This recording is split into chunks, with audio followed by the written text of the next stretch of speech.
राधे राधे। जय श्री कृष्णा। आज नवरात्रि का तीसरा दिन है और नवरात्रि के पावन पर्व के तीसरे दिन माता चंद्रघंटा के स्वरूप की पूजा अर्चना की जाती है। माँ चंद्रघंटा का यह स्वरूप शांतिदायक और कल्याणकारी है।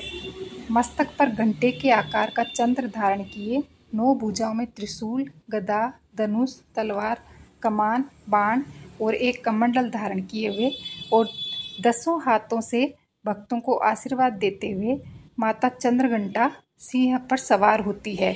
आदि शक्ति माँ भवानी अपने भक्तों के शत्रुओं के प्रति भयानक होती है। सती द्वारा स्वयं को पिता के यज्ञ में भस्म करने के बाद भगवान शिव सांसारिक मामलों से अलग हो गए थे और गहरे ध्यान लगाने और तपस्या करने के लिए पहाड़ों में जाकर बस गए थे। लेकिन सती के पुनर्जन्म में पार्वती द्वारा भगवान शिव को पाने के संकल्प को देखने के बाद भगवान शिव विवाह के लिए सहमत हो गए। विवाह के दिन भोलेनाथ एक विचित्र रूप में जुलूस के साथ राजा हिमालय के महल में पहुँचे। उनका पूरा शरीर राख से लिपटा हुआ था। उनकी बारात में भूत, सन्यासी, साधु और अघोरी शामिल थे। भगवान शिव और उनके विचित्र विवाह के ऐसे भयानक जुलूस को देखकर पार्वती जी की माँ और अन्य रिश्तेदार भयभीत हो गए थे। अपने परिवार और भगवान भोलेनाथ को शर्मिंदगी से बचाने के लिए माँ पार्वती ने खुद को एक भयानक रूप में बदल लिया और वह रूप है चंद्रघंटा माता का। इस रूप में उनका रंग सुनहरा और उनकी 10 भुजाएं थी।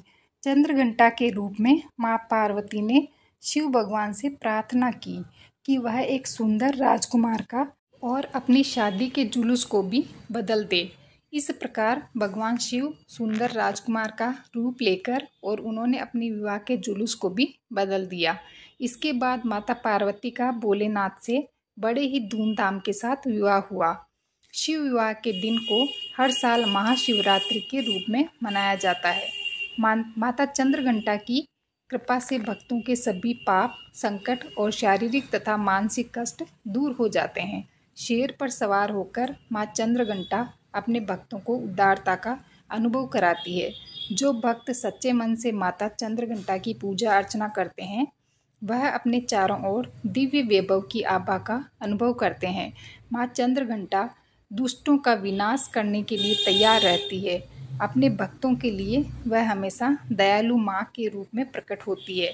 माँ चंद्रघंटा की पूजा अर्चना करने से भक्तों को मणिपुर चक्र अर्थात नाभि चक्र से जागृत होने वाली शक्तियाँ प्राप्त होती है तथा सांसारिक कष्टों से मुक्ति मिलती है। माता चंद्रघंटा को लाल रंग के विशेष पुष्प अर्पित करने चाहिए, लाल फल चढ़ाने चाहिए। माँ चंद्रघंटा की पूजा करते समय घंटी अवश्य बजानी चाहिए। माता को दूध या दूध से बनी चीज़ों का भोग अर्पित करना चाहिए। जय हो माँ चंद्रघंटा की। कहानी अच्छी लगी तो प्लीज़ चैनल को लाइक, सब्सक्राइब और शेयर ज़रूर करें। धन्यवाद।